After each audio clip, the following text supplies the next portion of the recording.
Good morning student. आज हम दोहरान कार्य के माध्यम से संज्ञा पढ़ेंगे व्याकरण में। बच्चों, पहले हम पढ़ चुके हैं कि संज्ञा किसे कहते हैं। किसी व्यक्ति, वस्तु, स्थान अथवा भाव के नाम को संज्ञा कहते हैं। अब वस्तु, व्यक्ति, स्थान सभी हम के जो नाम आते हैं वही हमारे संज्ञा कहलाते हैं। जैसे व्यक्ति मोहन, स्थान जयपुर, वस्तु स्कूटर और भाव, ये भाव हमारे गुण और दोष के आधार पर होते हैं।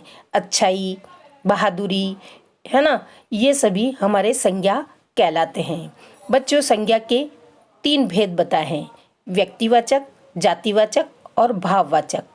व्यक्तिवाचक संज्ञा उसे कहते हैं वे शब्द जिनमें किसी विशेष व्यक्ति, वस्तु, स्थान के नाम का बोध हो, वे शब्द व्यक्तिवाचक संज्ञा कहलाते हैं।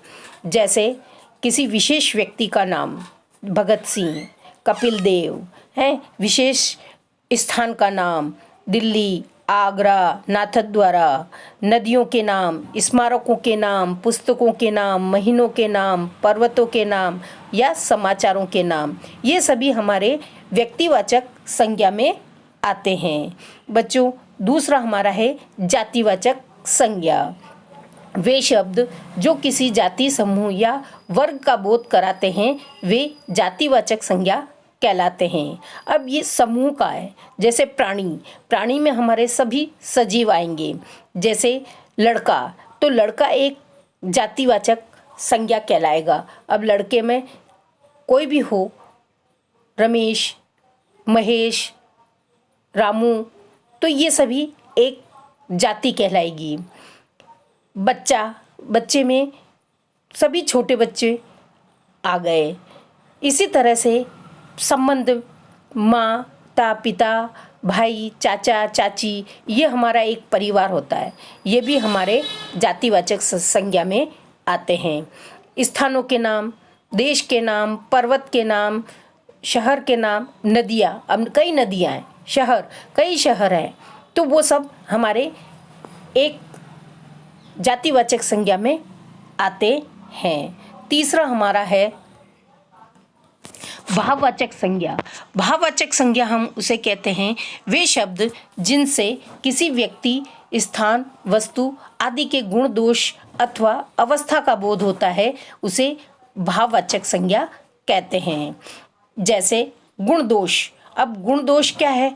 सुंदर, मिठास, कायरता, ये हमारे गुण और दोष कहलाएंगे। ये भाववाचक जो हमारे मन के अंदर उत्पन्न होते हैं वो भाववाचक संज्ञा कहलाती है। सुख, दुख, घृणा, क्रोध, मित्रता और कर्म विशेष। जैसे हम थकान हो जाती है तो थकान, लिखावट, पढ़ाई, सजावट है। अब अवस्था से बच्चों हमें ये बताया है कि बुढ़ापा, जवानी है, बचपन, किशोर अवस्था, ये सभी अवस्था में आती है। बच्चों, इसके आगे हमें संज्ञा के अन्य भेद भी बताए हैं।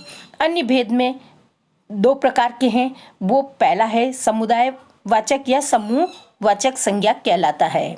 वे शब्द जिनमें किसी व्यक्ति या वस्तु के समूह विशेष का बोध हो वो समुदायवाचक संज्ञा कहलाएगा। जैसे सेना में कई व्यक्ति होते हैं और एक समूह होता है, उसे हम समुदायवाचक कहते हैं। सभा, भक्त मंडली, ये एक समूह के रूप में होती हैं, उन्हें समुदाय या समूहवाचक संज्ञा कहते हैं। दूसरा हमारा है द्रव्यवाचक संज्ञा। द्रव्यवाचक संज्ञा में वे शब्द जिनसे किसी धातु, पदार्थ या द्रव्य का बोध होता है वो द्रव्यवाचक संज्ञा कहलाती है। अब धातु में कठोर में सोना, चांदी है, पदार्थ के रूप में आते हैं, और द्रव्य में तरल पदार्थ, दूध, दही, तेल है, यह सभी हमारे द्रव्यवाचक संज्ञा कहलाते हैं। बच्चों, आपको पता है कि भाववाचक संज्ञा में हमेशा शब्द में परिवर्तन होता है। ये हम आज नीचे लिखे हुए उन्हें पढ़ेंगे कि जातिवाचक संज्ञा को भाववाचक संज्ञा में कैसे बदला जाता है। बच्चा, अब बच्चा जो शब्द है जातिवाचक है, अब इसको भाववाचक संज्ञा में बदलने के लिए बच्चे का क्या होगा, बचपन, शिशु का शैशव्य, इंसान का इंसानियत, युवा का यौवन, नारी का नारीत्व, व्यक्ति का व्यक्तित्व, नेता का नेतृत्व, कवि का कवित्व। बच्चों ऐसे हमारी किताब में और दे रखे हैं जो आप पढ़कर उन्हें याद करें और जिसका छूटा हुआ वर्क है वो इन पीडीएफओं के द्वारा अपनी कॉपी में फिर से कर लें। धन्यवाद।